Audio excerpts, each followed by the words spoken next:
Galapagos नाम सुनते ही जहन में एक जन्नत का तस्वर उभरता है। लेकिन सोचिए, क्या हुआ अगर जन्नत की यही तलाश सीधा जहन्नुम की तरफ ले जाए। ये एक ऐसी ही सच्ची कहानी है, एक खूबसूरत ख्वाब के बिखर जाने की। और यही सवाल इस पूरी पुरस्कार कहानी की बुनियाद है। आखिर कैसे एक जन्नत का ख्वाब एक डरावने सपने में बदल गया। चलिए इस कहानी की गहराई में उतरते हैं और समझने की कोशिश करते हैं कि जब इंसानी फितरत, तन्हाई और ख्वाहिशें आपस में टकराती हैं तो अंजाम कितना खौफनाक हो सकता है।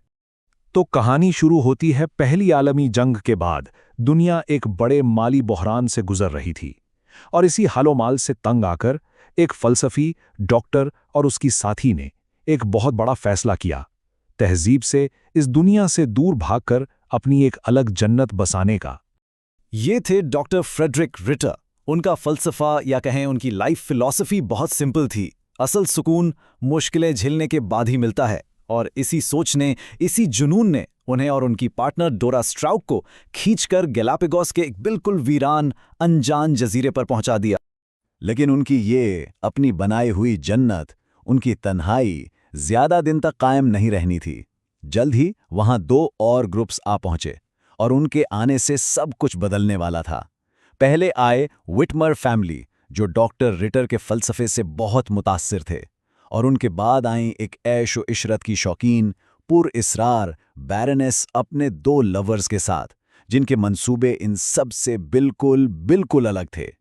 तो अब कहानी उस मोड़ पर आती है जहां इस एक छोटे से जजीरे पर अलग अलग ख्वाब लिए ये लोग आपस में टकराते हैं और जन्नत का तस्वुर धीरे धीरे शीशे की तरह टूटना शुरू हो जाता है।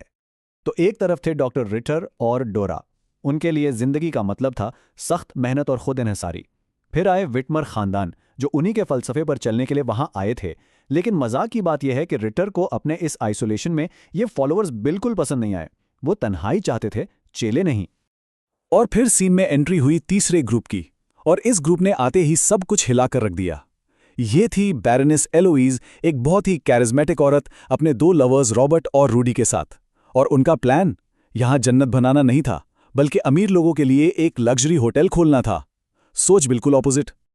अब सोचिए, इतनी छोटी ही जगह, इतना मुश्किल माहौल और तीन बिल्कुल अलग सोच वाले लोग। नतीजा क्या हुआ? जल्द ही शको शुबहात, साजिशें और लड़ाई झगड़े शुरू हो गए। वो जो जन्नत का ख्वाब था, उसमें अब दरारें पड़ना शुरू हो चुकी थीं। एलोइज ने तो आते ही आग लगाने का काम शुरू कर दिया। उसकी स्ट्रैटेजी बिल्कुल साफ थी, डिवाइड एंड रूल। वो दूसरों के खत चोरी छुपे पढ़ती थी, रिटर और विटमर्स के बीच झूठी बातें फैलाकर गलतफहमियां पैदा करती थीं। यहां तक कि उसने हद कर दी जब वो विटमर्स के जमा किए हुए महंगे पानी से नहाती थी, सिर्फ उन्हें नीचा दिखाने के लिए। और जब जजीरे पर कहत पड़ा तो वो उनका खाना तक चुराने लगी। और फिर चीजें बहुत तेजी से बिगड़ने लगी। शुरू में जो छोटी मोटी अनबन थी, वो अब खुली दुश्मनी बन चुकी थी।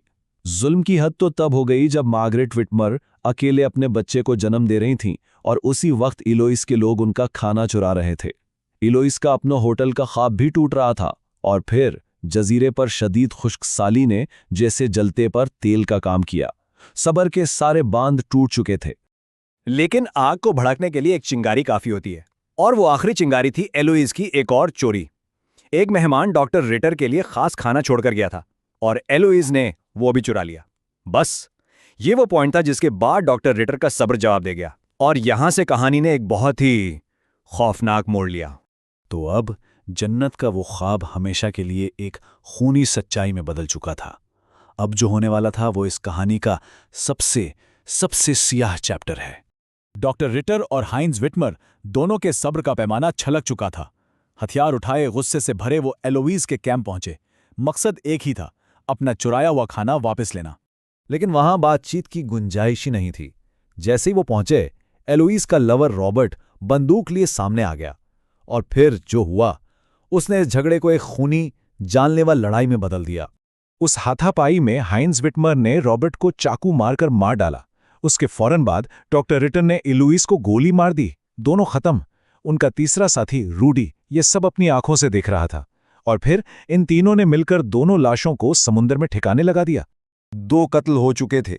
अब शुरू हुआ जुर्म छुपाने का सिलसिला, और इस कोशिश में वहम और झूठ का एक ऐसा जाल बुना गया जिसमें सब उलझ कर रह गए।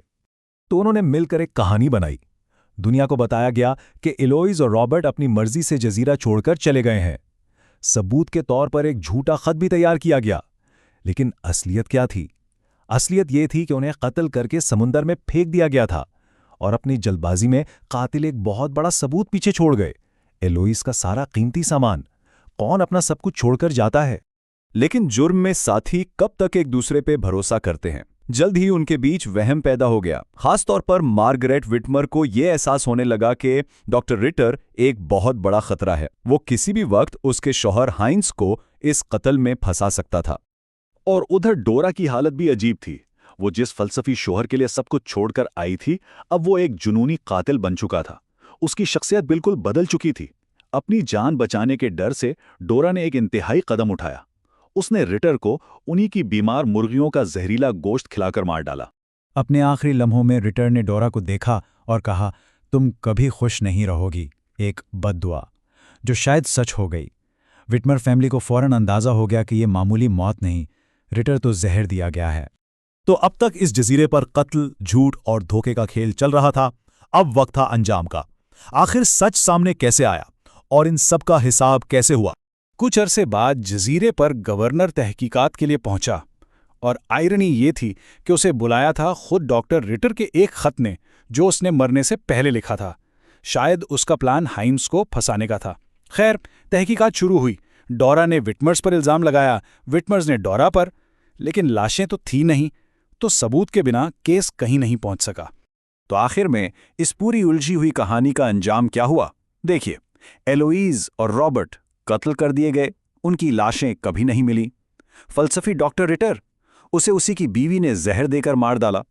डोरा ने जजीरा छोड़ दिया और सालों बाद कैंसर से मरने से ठीक पहले रिटर के कत्ल का जुर्म कबूल कर लिया। और विटमर फैमिली, अजीब बात है, लेकिन वो उसी जजीरे पर रह गए। उनके लिए वो खून से रंगीन जमीन ही उनका घर बन गई। ये सब लोग तहजीब से, समाज से भागे थे, इंसानी फितरत की कमजोरियों से बचने के लिए। लेकिन आखिर में उन्होंने शायद यही साबित किया कि आप दुनिया से तो भाग सकते हैं, लेकिन अपनी फितरत से नहीं। इस पर सोचिएगा जरूर।